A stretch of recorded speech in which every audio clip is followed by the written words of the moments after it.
dipersembahkan oleh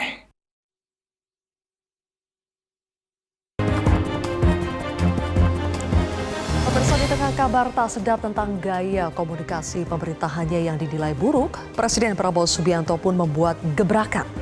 Selama 3 jam, Presiden Prabowo Subianto membuka dialog bersama dengan para ekonom dan pengusaha di acara Sarasehan Ekonomi Selasa lalu. Dialog ini bergulir ketika perekonomian dunia sedang terguncang akibat perang dagang yang ditabuh Presiden Amerika Serikat Donald Trump. Berbeda dengan opini yang berkembang di luar sana, Presiden Prabowo di forum ini mengatakan Indonesia baik-baik saja. Tidak perlu cemas seperti banyak negara lain karena Indonesia bisa berdiri di atas kaki sendiri. Berbeda dengan opini yang berkembang di luar sana, Presiden Prabowo di forum ini mengatakan Indonesia baik-baik saja, kita tidak perlu cemas, fundamental perekonomian kita masih baik. Memang Presiden Trump akhirnya menunda pemberlakuan tarif impor selama 90 hari termasuk kepada Indonesia. Namun bukan berarti ancaman krisis ekonomi global sudah hilang. Genderang perang dagang yang terus ditabuh Presiden Trump kepada Tiongkok akan berdampak secara global. Para ekonom mewanti-wanti terjadinya perlambatan ekonomi di tanah air karena Amerika Serikat dan Tiongkok adalah 2 negara tujuan utama ekspor Indonesia. Banyak dampak yang sudah terasa seperti anjloknya IHSG dan pelemahan rupiah, belum lagi ancaman badai PHK. Singkatnya, krisis sedang mengintai Indonesia. Namun di acara Sarasehan Ekonomi yang dihadiri oleh ekonom dan pengusaha, Presiden Prabowo dan sejumlah pembantunya kompak mengatakan Indonesia akan mampu melewati badai ini. Optimis memang harus, namun berbagai program yang disampaikan Presiden Prabowo di acara ini justru dinilai salah langkah.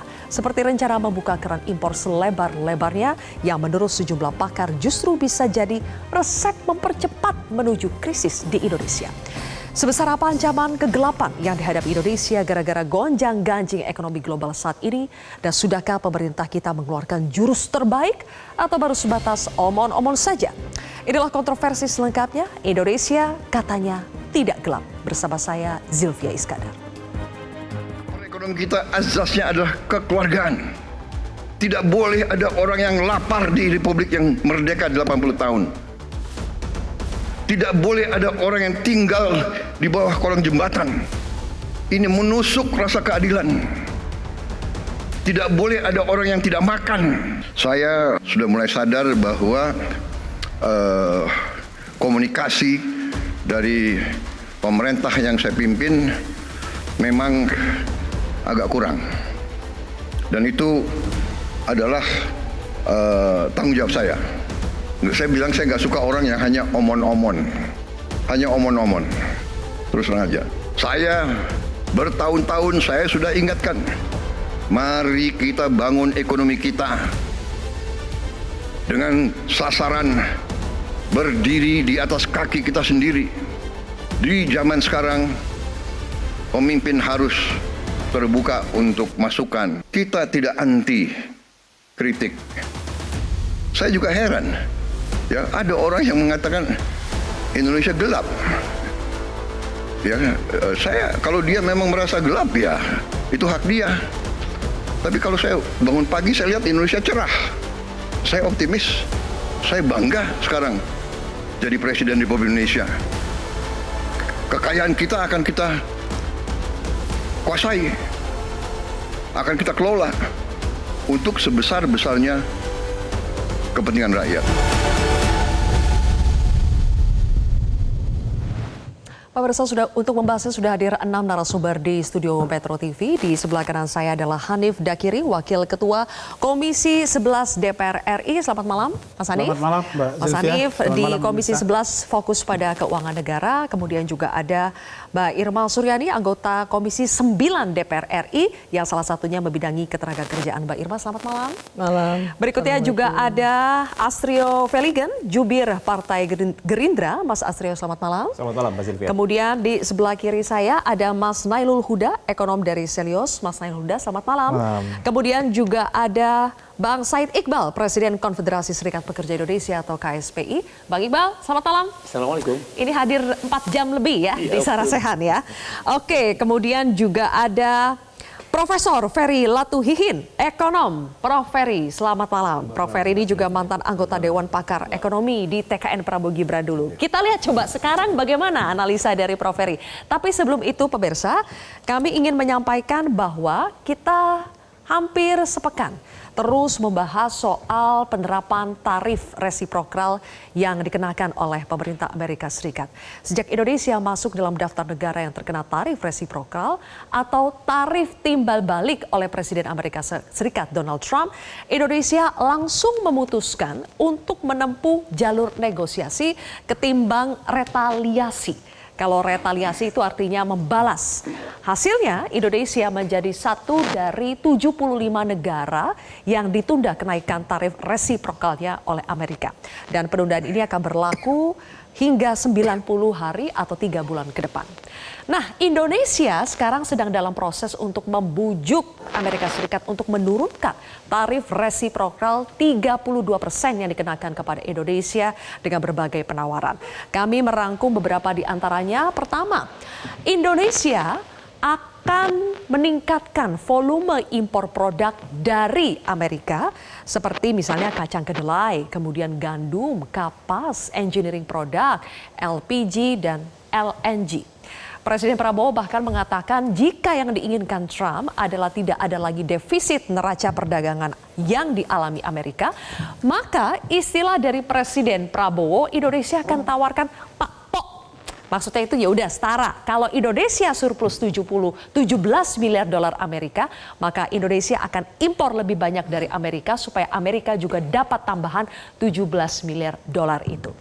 Nah, tawaran berikutnya kita akan lihat di next slide. Indonesia akan memberikan insentif fiskal dan non-fiskal berupa keringanan bea masuk dan juga berbagai pungut dari dan juga keringanan dari berbagai pungutan pajak.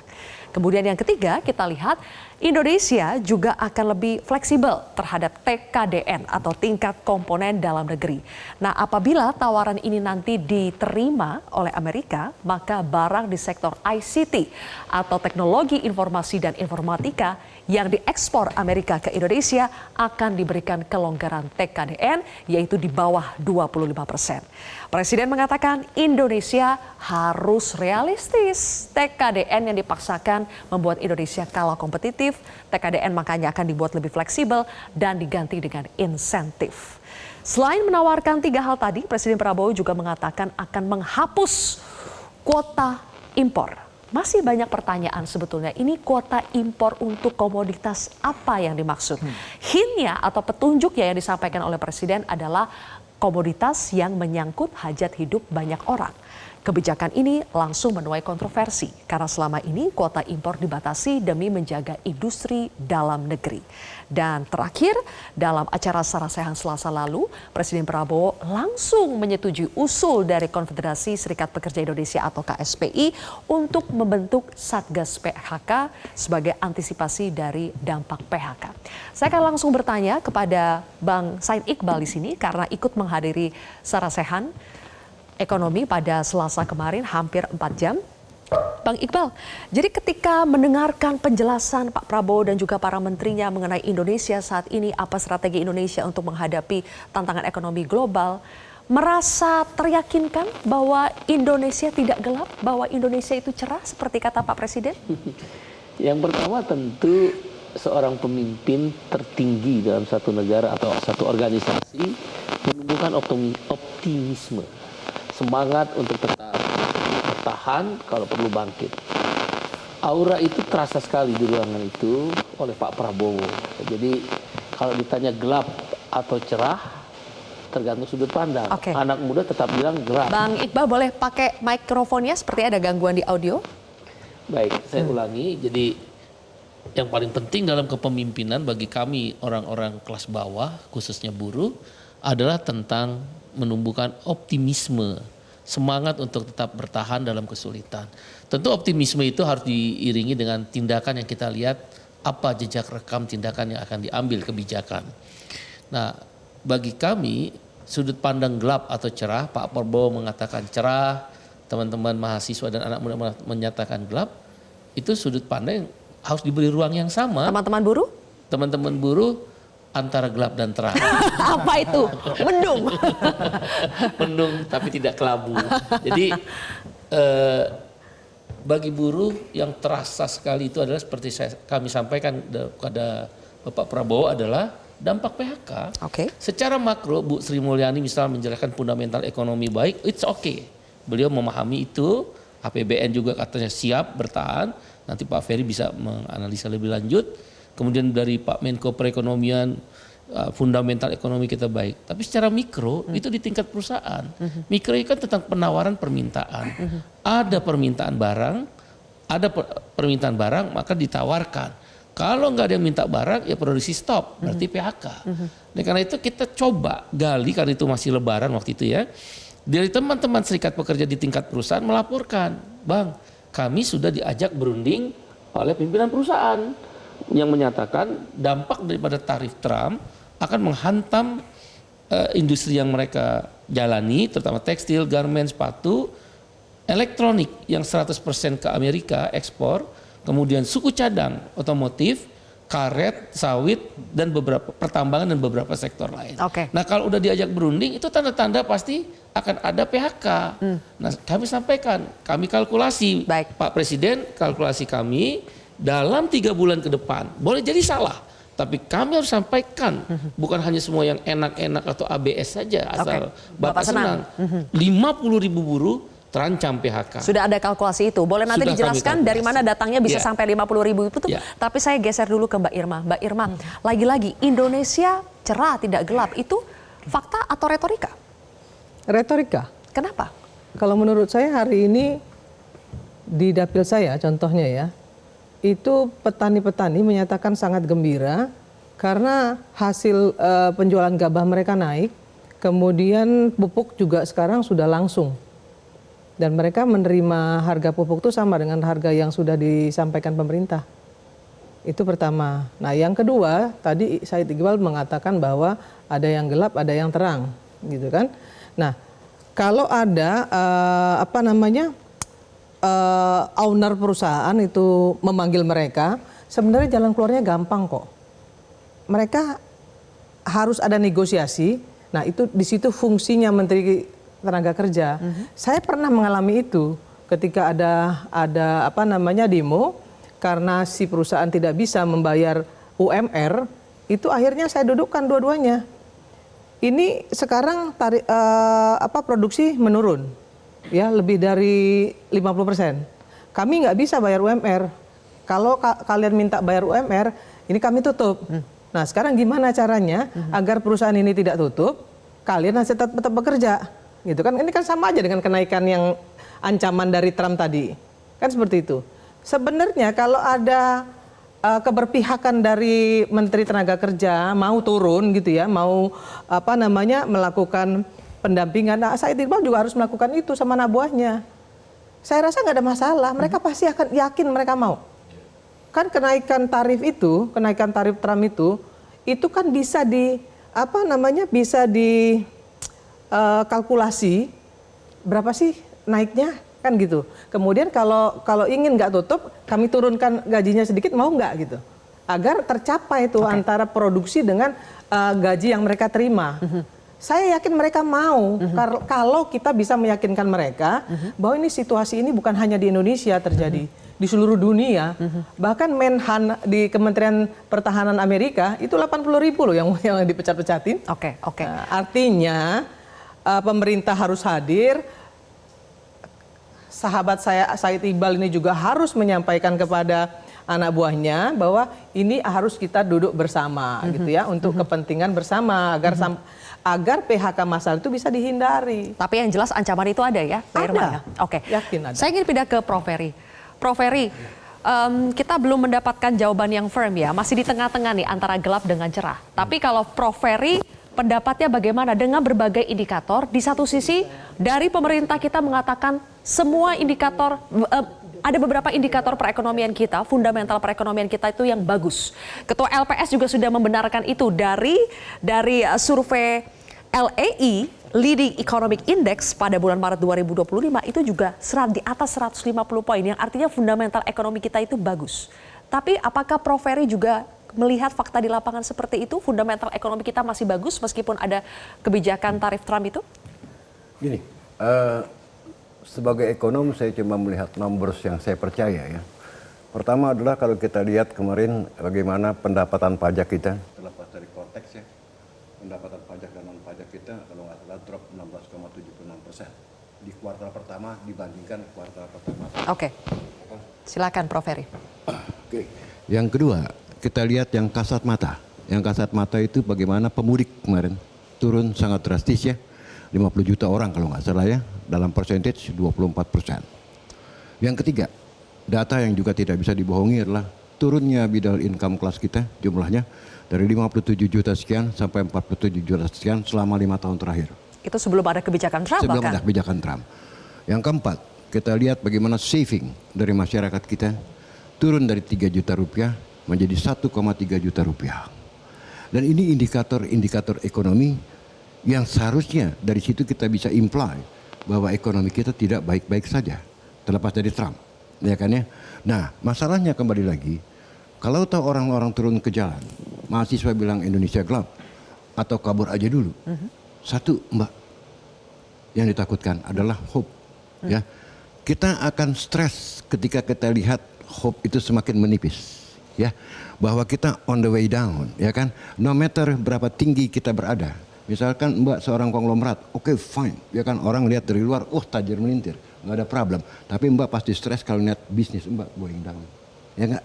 Begitu juga dengan si kecil, tukang ojek, ya kan, walaupun memang statusnya tukang ojek cuma 100.000, tapi begitu dia mendapat harapan mendapat 150.000, kecil Mbak, tapi harapan itu naik. Ya, inilah yang membuat psikologi masyarakat mengatakan Indonesia gelap. Kenapa?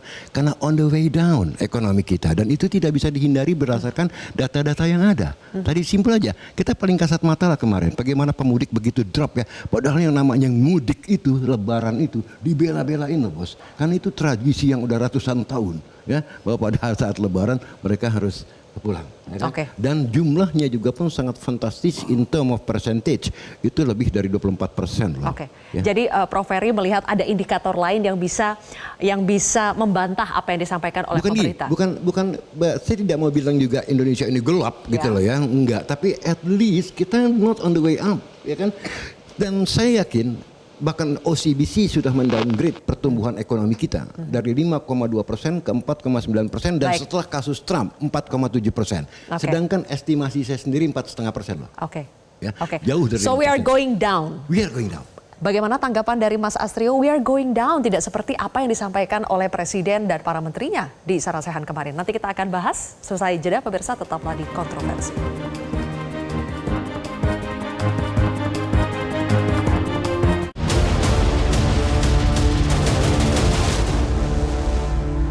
Dipersembahkan oleh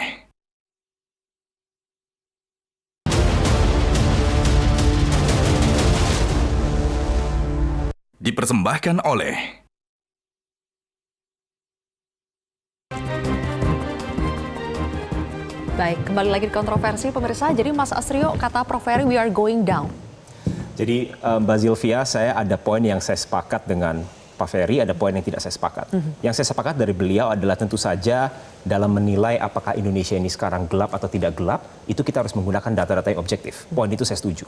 Cuman saya tidak sepakat dengan Prof. Ferry terkait sudut pandang dari data-data yang beliau gunakan. Barusan tadi Prof. Ferry misalnya mencontohkan bahwa di dalam kuartal pertama terdapat kontraksi dari total penerimaan pajak kita. Yang memang di satu sisi betul, tetapi kontraksi tersebut itu terjadi karena memang ada beberapa hal. Seperti contoh di tahun ini kita baru saja menerapkan sistem Cortex atau maupun ada penerapan TER. Tapi jangan lupa juga, khusus di bulan Maret, kita mengalami peningkatan sekitar 9,1% jika dibandingkan dengan Maret tahun lalu.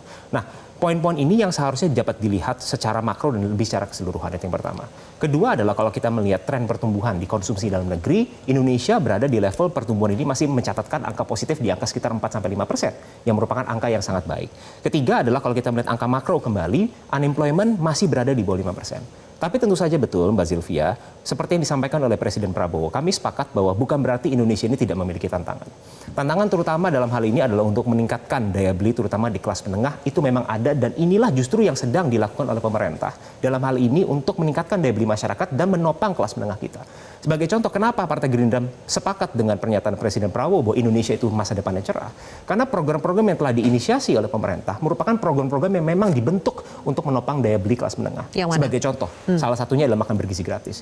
Dalam jangka panjang ini tentu saja adalah program untuk meningkatkan sumber daya manusia dari anak-anak Indonesia. Tetapi dalam jangka pendek, ini adalah instrumen untuk menumbuhkan ekonomi, terutama perekonomian lokal. Sehingga kita bisa mendapatkan dua hal, Mbak Zilvia. Pertama, bukan hanya pertumbuhan ekonomi, tapi pemerataan ekonomi yang juga tidak kalah pentingnya, dan juga supaya ekonomi Indonesia tidak hanya bergantung pada daerah-daerah tentu saja.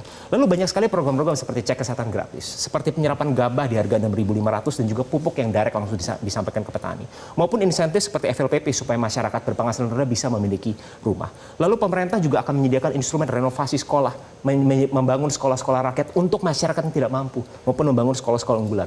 Lalu jangan lupa juga Presiden sebentar lagi telah menerbitkan Inpres 9 tahun 2025 yang isinya adalah percepatan pembentukan dari 70.000 koperasi desa merah putih. Nah, ini semua dilakukan untuk apa, Mbak Zilvia? Yaitu supaya mendorong pertumbuhan ekonomi ini supaya dapat berjalan di angka yang positif, dan juga jangan lupa poin pentingnya adalah kita harus menggaungkan pemerataan ekonomi, bukan hanya pertumbuhan ekonomi. Jadi Indonesia sedang di dalam track yang benar, dan Indonesia masa depannya cerah. Sylvia, boleh sedikit kasih tahu? Kalau saya, saya nggak setuju dengan pembangunan sekolah-sekolah unggulan. Tapi saya lebih setuju BLK-BLK yang ada di seluruh Indonesia ini kemudian dibentuk satu tim ya agar pendidikan vokasi yang dikedepankan, skill. Karena kan pendidikan yang masyarakat kita yang punya pendidikan tinggi itu sedikit. Rata-rata kan SMP. Nah, yang dibutuhkan adalah skill. Maka kemudian pasar tenaga kerja nasional dan internasional butuh itu, butuh skill. Kenapa kita kalah dengan Filipina? Karena itu. Bahasa kita sama sekali nggak mampu, anak-anak kita ini. Itu masukannya ya untuk sekolah unggulan. Itu yang paling pendidikan penting. vokasi Kalau unggulan itu terlalu banyak anak yang tamat SMP nggak mungkin bisa masuk lagi di sekolah unggulan. Tapi poin yang disampaikan oleh Mas Astrio adalah Prof. Ferry, sudah banyak sebetulnya program yang digagas dan akan dikerjakan oleh pemerintahan Prabowo untuk mengerek kelas menengah ini untuk bisa lebih baik lagi untuk meningkatkan pertumbuhan ekonomi. Bagaimana Prof. Ferry? Gini, kita bisa ukur aja lah ya, kalau masalah fundamental ekonomi. Mikrofon, Prof. Ferry. Kalau masalah fundamental ekonomi, saya tetap mengacu bahwa the trend is going down. Tadi seperti saya katakan tadi, oke, fine, dalam satu titik bisa aja di bulan Maret seperti Mas Astrio bilang ada pendapatan naik, ya kan ya. Tapi kalau ngelihat trennya over time itu turun, bos, ya kan ya. Nah, kemarin juga yang paling kasat mata kembali lagi lah, ya nggak usah berteori banyak, ya bagaimana mudik tuh drop sampai 24% gitulah. Nah, yang ketiga, kalau dikatakan program MBG ini adalah menciptakan lapangan kerja, saya tidak yakin, bahkan ini pemborosan yang sangat dahsyat. Itu dari saya.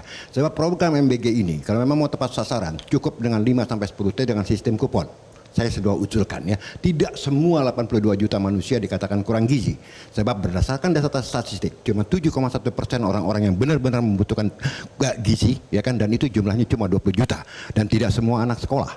Kenapa sampai harus 82 juta disuapin? Dan ini adalah pemborosan yang sangat dahsyat. Jadi kalau untuk mengangkat pertumbuhan ekonomi melalui pemborosan, saya kira itu teori yang salah. Ya, saya sebutnya koplaknomics. Masing-masing punya stand masing-masing ya. Nah, selebihnya lagi, dari mana uangnya untuk bikin koperasi 70.000? Saya tanya, kita nggak punya physical space. Akibatnya apa? Nanti bank-bank ditodong untuk ngasih ke maksudnya koperasi. Gimana?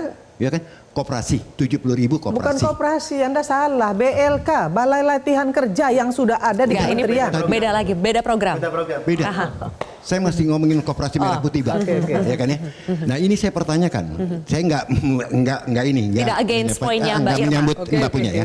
Nah, ini program koperasi katanya koperasi merah putih 70.000 ya kan, dengan dana kalau nggak salah dibutuhkan 300-400 triliun. Saya pertanyakan, uangnya dari mana? Oke, ini program lain lagi. Sebagian akan menggunakan APBN dan tentu saja sebagian sesuai dengan instruksi Presiden juga akan melibatkan Bank Himbara. Ini merupakan contoh salah satu bentuk penyaluran kredit yang produktif. Ini yang paling bahaya. Memang penyaluran kredit ini juga harus produktif dan digunakan untuk ekonomi dari daerah, membangun ekonomi ini dari pedesaan. Itulah visi daripada Presiden. Bank BUMN, Himbara ini dibuang di pasar modal karena they don't trust it, dan tidak pernah ada story-nya koperasi kita berhasil.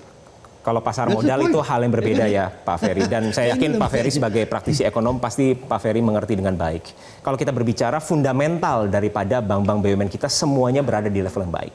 Cuman kalau masalah pasar modal ya ini bukan hanya terjadi hanya di IHSG saja. Bahkan kalau kita perbandingkan dengan Shanghai, dengan Hang Seng, mereka dropnya jauh lebih banyak. Memasukkan bank-bank Himbara ke dalamnya, semua sel itu bank. Dan terjadi apa yang terjadi? Begitu terjadi trading halt Pak, saat semua pasar hijau kita terjadi trading halt. Dengan bukan salah satunya, sebanyak orang membuang bank karena dia worried. Lagi-lagi ini Prof Ferry berbicara tentang pasar modal ya, sedangkan beliau belum mengadres bahwa fundamental perbankan BUMN kita berada di level yang sangat baik. Oke. Nanti kita bahas lebih jauh lagi ya, biar dapat giliran nih Mas Hanif Dakiri dan juga Mas Nailul. Oke, Mas Hanif, untuk Anda saya ingin putarkan dulu ya, ada pernyataan dari Pak Luhut, Ketua DEN dan juga Menkyu Sri Mulyani tentang krisis. Kita sebenarnya tidak perlu khawatir berlebihan bahwa kita waspada, yes. Pengalaman kita juga menangani kasus-kasus besar sudah cukup banyak. Bagaimana negara-negara lain pontang-panting menghadapi COVID, kita mampu mengatasi dengan baik. Jadi banyak sekali sebenarnya peluang-peluang yang kita bisa lakukan, tapi seperti yang dikatakan Presiden, kita semua harus mendukung, tidak memfabrikasi berita-berita yang belum tentu benar. Kita justru memfabrikasi berita-berita yang baik, yang positif mengenai negara kita. Karena kita sedang menghadapi situasi global. Jadi saya ingin memberikan keyakinan bahwa penerimaan pajak masih on track. Karena dalam sebulan terakhir ini dibuat headline untuk membuat seolah-olah APBN tidak sustainable, APBN tidak prudent, dan ini akan menjadi berantakan. Tidak. Presiden memang punya banyak program, tapi itu semuanya didesain dalam APBN yang tetap prudent dan sustainable. Jangan kita semua menambah keresahan yang tidak perlu untuk hal-hal yang sebetulnya fundamentally masih baik. Mas Hanif, Komisi 11 melihat apa yang disampaikan oleh Pak Luhut, Bu Sri Mulyani tadi, Indonesia dalam kondisi yang baik, Indonesia sudah terbiasa juga dalam menghadapi krisis. Apakah itu adalah pernyataan yang dirasa oleh teman-teman di Komisi 11 itu adalah sebuah fakta yang terjadi hari ini, atau sebetulnya itu hanya narasi untuk tidak membuat publik khawatir? Jadi sebelum saya menjawab langsung soal Pak Luhut sama Bu Sri Mulyani, menjawab pertanyaan awal soal Indonesia ini gelap apa tidak. Saya mau katakan bahwa Indonesia itu belum gelap, tapi kita perlu segera menyalakan obor harapan. Dan itu sudah dilakukan oleh Pak Prabowo sebagai presiden kita. Hari ini, terutama kemarin beberapa waktu terakhir, termasuk yang Sarasehan dihadiri Pak Iqbal itu, Pak Prabowo sudah memberikan harapan betul, memberikan optimisme kepada masyarakat. Dan itulah syarat pemimpin yang paling penting, bisa memberikan harapan kepada mereka yang dipimpin. Yang kedua, kalau kita bicara soal ekonomi secara keseluruhan, saya ingin memperkuat yang disampaikan oleh Mas Astro, bahwa memang fundamental ekonomi kita ini masih kuat. Misalnya kalau kita baca data ya, misalnya indeks PMI kita, manufaktur misalnya, itu masih mengalami kenaikan. Ekspansinya sampai 52,4%. Neraca perdagangan kita masih surplus. Penjualan retail dan otomotif juga terus tumbuh. Kalau kita bicara soal indeks kepercayaan konsumen, ini masih naik. Neraca perdagangan kita masih surplus. Perbankan kita masih bagus. Misalnya dana pihak ketiga mengalami pertumbuhan. Terus kemudian modal perbankan juga masih cukup kuat. Penyaluran kredit juga tumbuh 10%. Ini kan menjadi fundamental ekonomi kita yang saya kira memberikan harapan. Tapi, nah ini yang mungkin masuk ke yang tadi disampaikan oleh Pak Ferry. Ada sejumlah tantangan yang memang harus kita hadapi dalam waktu terakhir ini. Misalnya terkait dengan pelemahan daya beli, kita memang masyarakat merasakan itu. Kemarin kalau kita bicara soal pasar saham, nah itu memang juga ada tantangan yang itu harus di handle oleh pemerintah. Tapi di atas itu semua yang saya mau katakan adalah bahwa pemerintah menurut saya dalam hal ini Pak Presiden Prabowo sudah on the track. Ya kan? Dia bisa memberikan guidance yang jelas, memberikan arahan yang jelas kepada seluruh jajarannya bagaimana ekonomi ke depan ini bisa terus tumbuh.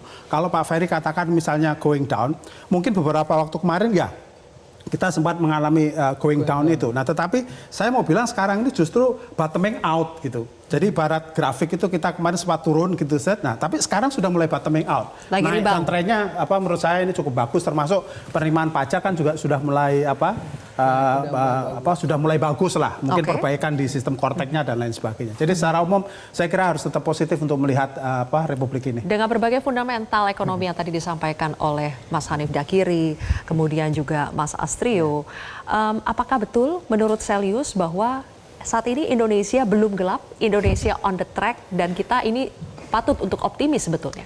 Ya, mungkin langsung saja ya, kalau dari Cels sendiri memandang bahwa Indonesia sudah gelap sebenarnya. Sudah gelap? Sudah gelap.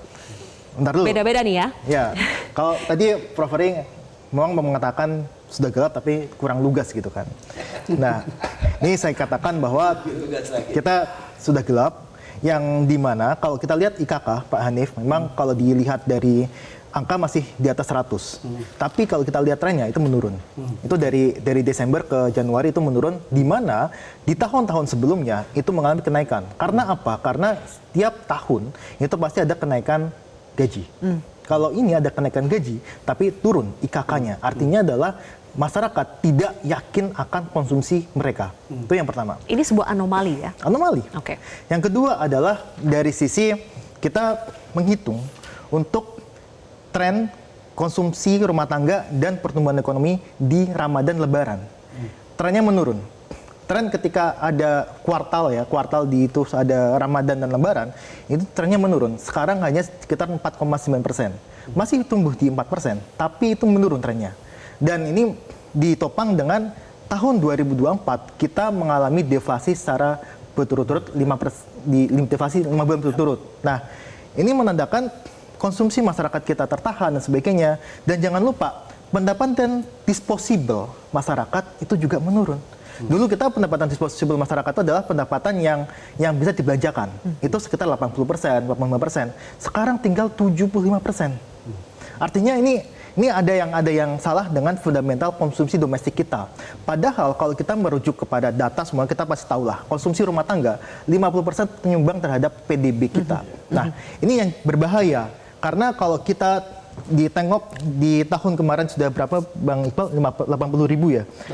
60 ribu PHK yang tahun kemarin? Tahun kemarin 50 ribuan. 50 ribuan. Nah, kita kalau menurut data Kemenaker 18 ribu, menurut Apindo 40 ribu, 60 ribu. Nah, ini menandakan konsumsi rumah tangga kita akan semakin gelap gitu. Nah, sayangnya kalau tadi Pak Hanif bilang obornya itu udah dinyalakan, tapi sayangnya minyaknya nggak kuat. Minyaknya nggak kuat? Nah, minyaknya dari mana? Dari APBN dan sebagainya yang saya rasa ini yang jadi persoalan gitu, Mbak. Oke. Sedikit aja Mbak Zilvia. Boleh, obor sudah dinyalakan, minyak tidak kuat. Mas Astrio mau menjawab setelah jeda, saya akan kasih waktu ya. Sesaat lagi pemirsa.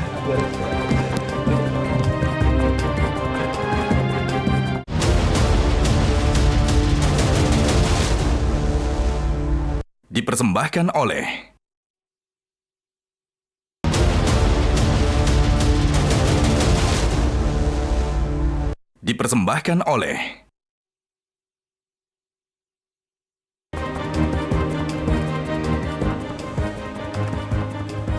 Baik, pemirsa, kembali lagi di Kontroversi. Sepertinya narasumber kami di studio memang masih berdebat ya, apakah Indonesia cerah atau gelap. Di sebelah sini yang kiri mengatakan Indonesia gelap, obornya sudah menyala tapi minyaknya kurang. Bagaimana tuh, Mas Hanif? Justru biar minyaknya nggak kurang, maka satu, kita nggak boleh saling menyalahkan. Yang kedua, ini saatnya kita untuk bersama-sama sebagai bangsa, kita ini harus gotong royong ya, untuk mendorong agar ekonomi kita bangkit lagi. Setidaknya ada tiga sisi yang kita bisa lihat. Satu adalah soal daya beli rakyat. Nah, gimana caranya kita ini melakukan penguatan daya beli rakyat? Makanya kita dorong nih pemerintah bisa memperkuat daya beli rakyat dengan melakukan percepatan insentif-insentif yang untuk masyarakat, entah itu BLT kah, entah itu insentif untuk UMKM lah, entah itu untuk macam-macam seperti MBG dan lain sebagainya. Kemudian juga soal menjaga kepercayaan pasar. Nah, ini saya mau dorong lebih kepada bagaimana kita melakukan transformasi strukturalnya lah. Jadi biar ini lebih kuat di pasarnya, gimana agar nanti sektor-sektor produktifnya bisa lebih didorong, bahkan mungkin kita bisa masuk ke reindustrialisasi, kemudian kita juga bisa perkuat produksi di domestik kita. Nah, yang terakhir mungkin yang terkait dengan soal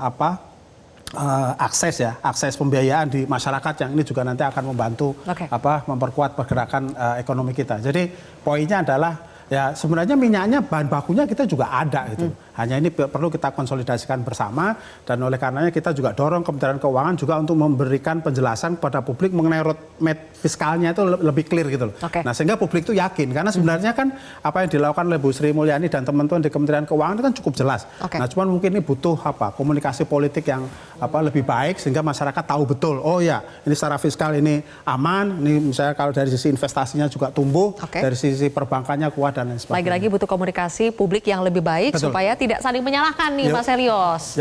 Gimana? Merespon. Jadi sebetulnya ini persoalan bagaimana kita harus bergotong royong, jangan saling menyalahkan. Iya, memang yang menyalahkan kan presiden kan. Kita nggak menyalahkan siapa-siapa. Yang menyalahkan presiden dengan komunikasinya membuat hoax dan sebagainya. Tapi data-data itu nggak hoax sebenarnya. Data-data itu ada dan diterbitkan oleh Bank Indonesia, BPS dan sebagainya. Nah itu yang pertama. Nah yang kedua adalah kalau kita lihat sebenarnya obor-obor ini kan memerlukan kondisi fiskal yang sehat.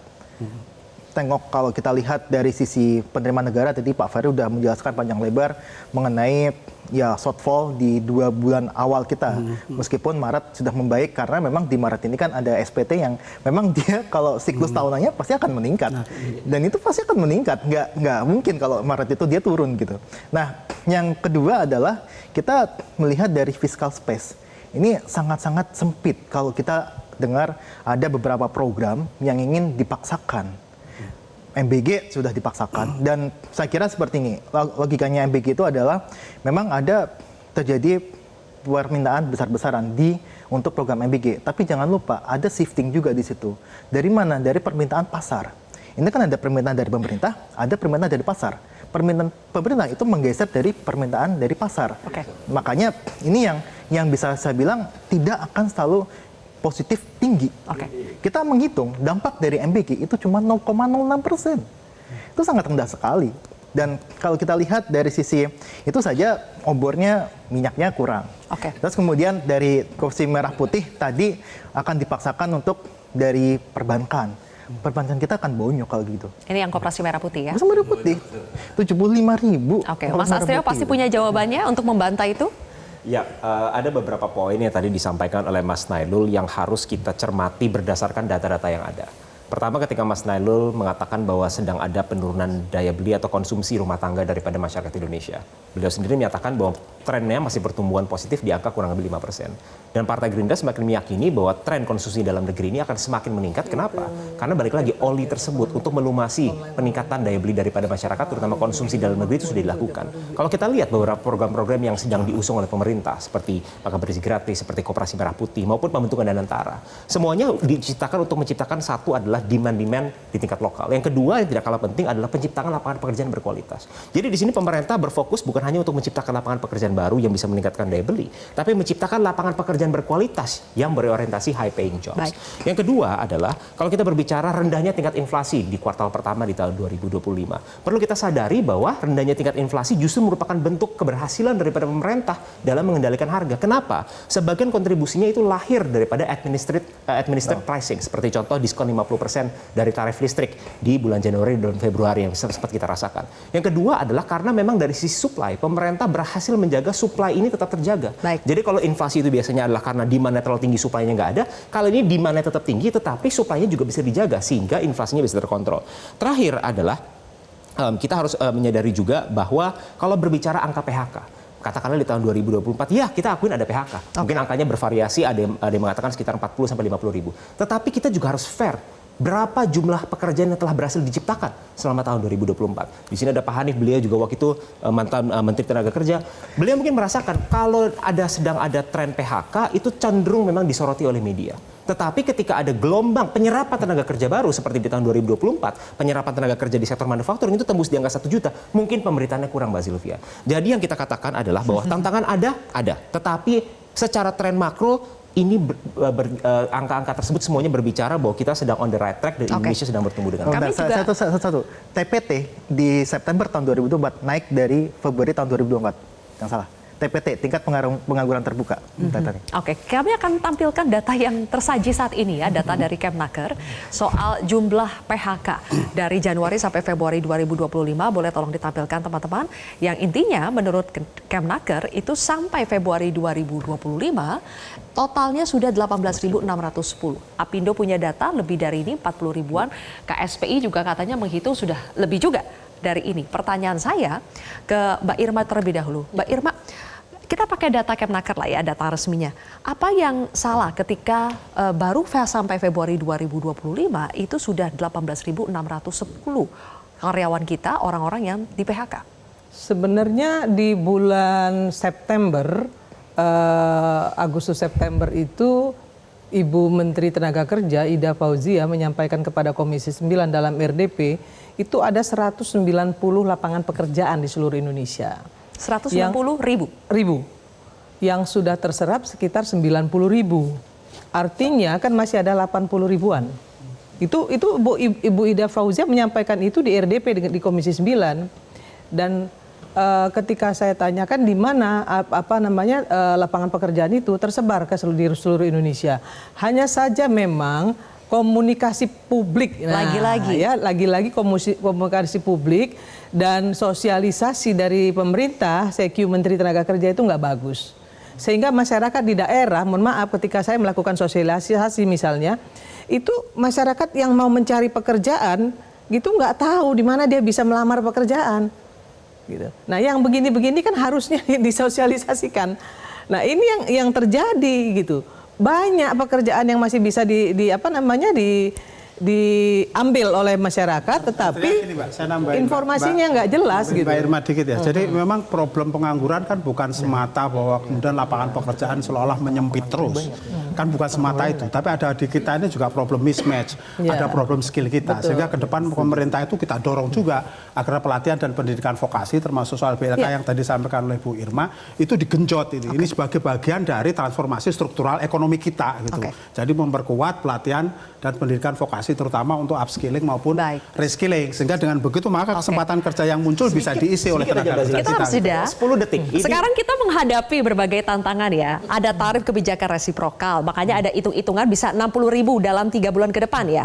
KSPI menghitung bisa terjadi PHK.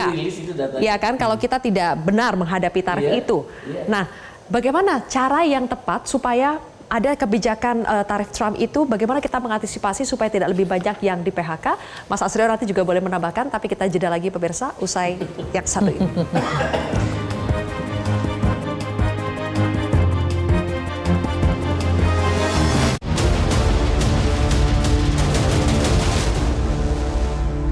Dipersembahkan oleh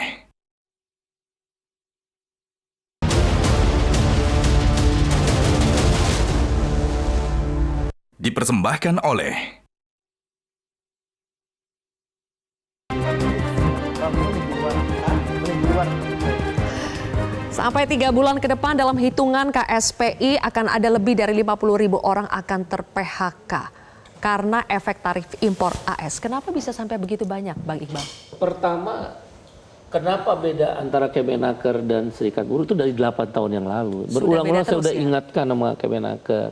Jangan pasif.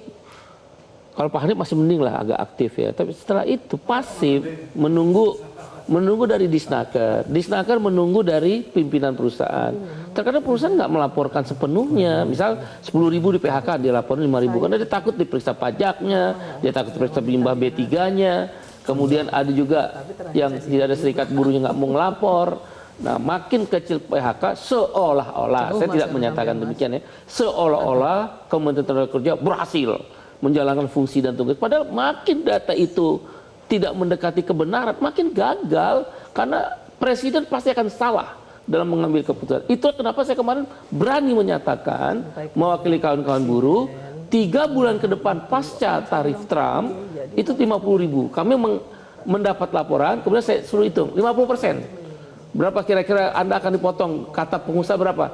30-50%, Bung Iqbal. Oke, hitung semua, total pabrik ada berapa, ketemulah angka 50.000 itu. itu angka belum tentu benar, tapi harus dipersiapkan. Karena faktanya dari Januari sampai dengan Februari hingga awal Maret 2025, 60.000 kita udah rilis.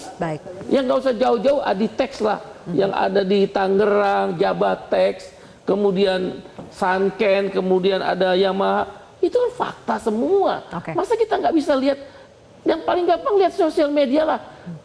PCO-nya di Kemenaker itu melihat sosial media kerjaannya. Kemudian dia periksa PT Sambu di Indragiri, nggak tahu bahwa itu perusahaannya tutup. Oleh karena itu kami sampaikan kepada Pak Prabowo ada 4 langkah yang secara mikro. Saya nggak ngerti lah makro, walaupun saya belajar, tapi saya nggak mau masuk ke sana. Saya masuk mikro aja. 1, Satgas PHK. Jangan gerabak-gerubuk seperti Sritek. Presiden maunya begini, di lapangannya beda.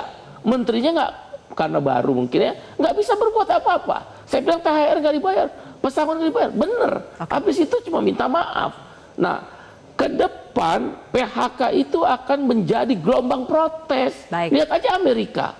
Indonesia akan menghadapi itu. Itu Pak Prabowo nggak mau, makanya direspon. Yang paling kami sepakati adalah Satgas PHK. Bikin poskonya, bikin mappingnya, kita klasifikasi kalau sebelum terjadi PHK langkah-langkahnya apa, kalau udah mulai oleng antisipasinya apa. Kalaulah terjadi PHK, hak buruhnya harus dibayar. Bahasa beliau kan, kehormatan bagi saya adalah memastikan tidak ada buruh yang tidak mendapatkan haknya. Itu diomongin kok. Nah, baru deregulasi. Yang dimaksud impor Pak Prabowo tadi itu adalah yang dimaksud impor Pak Prabowo tadi adalah bukan semua barang. Tekstil Pak Prabowo nggak mau impor masuk, maka kami menyampaikan Permendak nomor 8 tahun 2024 cabut. Kan Bapak udah janji, saya ingetin lagi, Bapak udah janji loh sama kami, bahkan Bapak telepon Pak Zulhas. Oh iya, kalau bisa besok cabut aja. Nah, yang kayak begitu kan cepat. Itu yang saya bilang, optimisme itu penting. Ini soal kuota impor ya? Iya. Tadi Mbak Irma menanggapi apa ya? Singkat saja. Ya, saya cuma mau bilang bahwa kurator itu modus. Ini Sritek. Enggak, ya itu bukan cuma Sritek, semua itu modus. Semua, betul. Iya, modus. Makanya saya bilang tadi kan Iqbal bilang bahwa kepentingan karyawan duluan. Nah, ini nanti si kurator nyuruh 1 orang aja untuk protes, itu udah selesai itu yang namanya urusan karyawan itu dapat ini duluan, dapat pesangon duluan. Nah, itu nanti saya akan minta, kami dari Komisi 9 akan minta ke teman-teman serikat masukan-masukan itu untuk merubah. Satgas PHK harus melibatkan DPR. Akan kita libatkan. Baik, kakak-kakak sayang sekali waktunya sudah habis. Bang Ferry baru dapat 1 kali ngomong, saya harus ke Prof Ferry lagi ya, sorry. Prof Ferry, jadi terakhir Prof Ferry, Bang Iqbal sempat menyentuh salah satu kontroversi juga, keran impor. Tidak jelas memang ketika Pak Prabowo mengatakan keran impor akan dibuka selebar-lebarnya. Ya, saya kira begini, kita harus tafsirkan yang berbeda ya, dalam arti begini, bukan semuanya barangkali gitu kan ya, enggak, ini bahaya. Pak Prabowo juga secara sadar ya kan ya, memang spontanitas dari beliau ya kan ya, bahwa kan ini akan dipermudah ya kan, tapi bukan berarti semuanya ya kan. Sebab apa? Kembali lagi, kalau semuanya dibuka Mbak, dengan Cina yang oversupply, ini jebol sama sekali loh. Saya juga against it ya kan ya. Mungkin kalau toh impor kuota yang dikatakan oleh Pak Prabowo itu bang sama sekali dinolkan, sama sekali bebas gitu, mungkin bilateral trade agreement kita dengan Amerika. Iya kan, bukan ke seluruh negara gitu. Dan sorry Pak, kalaupun kuotanya itu dihilangkan, pemerintah tetap dapat melakukan proteksionisme dengan menerapkan bea masuk Pak untuk melindungi. Iya pasti. Maksud saya begini, untuk meluruskan komunikasi tadi agar masyarakat paham, ya kan, saya kira nggak segila itulah ya presiden kita ya. Artinya ini sama sekali mungkin dalam konteks kita lagi menghubungi Amerika. Iya. Pakpok, ya karena itu loh. Tapi tidak seluruh negara menurut saya itu bahaya sekali, dan saya yakin Pak Presiden pun sadar. Itu ya. Berarti kuncinya kalau singkat, kalau kita mau keluar dari kegelapan ini, atau setidaknya Prof Ferry mengatakan gelap ya, gelap belum gelap, setengah gelap setengah cerah. Saya tidak menuduh presiden kita yang bikin gelap loh. Ini beliau menerima warisan dari presiden sebelumnya yang tidak dalam kondisi baik-baik. Dan itu trennya memang turun, Bos. Saya tidak mengatakan bahwa ini kesalahan pemerintah yang baru, tidak. Ini warisan dari pemerintah yang lama dan kebetulan trennya juga secara global lagi turun, Mbak. Apalagi dengan ketidakpastian yang tinggi sekarang ini. Dan saya dengan boleh dibilang dengan Mas Huda ya, kita memang berbicara tentang angka, tentang tren gitu loh. Jadi bukan yang presiden ini hari, Bos. Sayang sekali waktu kita sudah habis. Terima kasih abang-abang dan juga Mbak Irma. Terima kasih sudah bergabung bersama kami di Kontroversi malam hari ini, pemirsa. Dan kami masih akan kembali lagi dengan informasi-informasi lainnya yang akan kami hadirkan minggu depan. Tetaplah bersama kami di Petro TV. Sampai jumpa.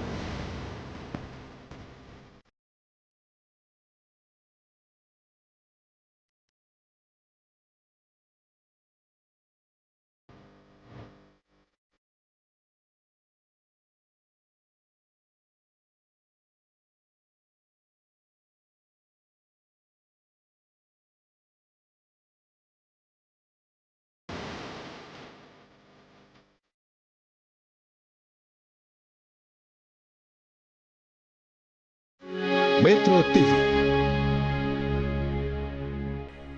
dipersembahkan oleh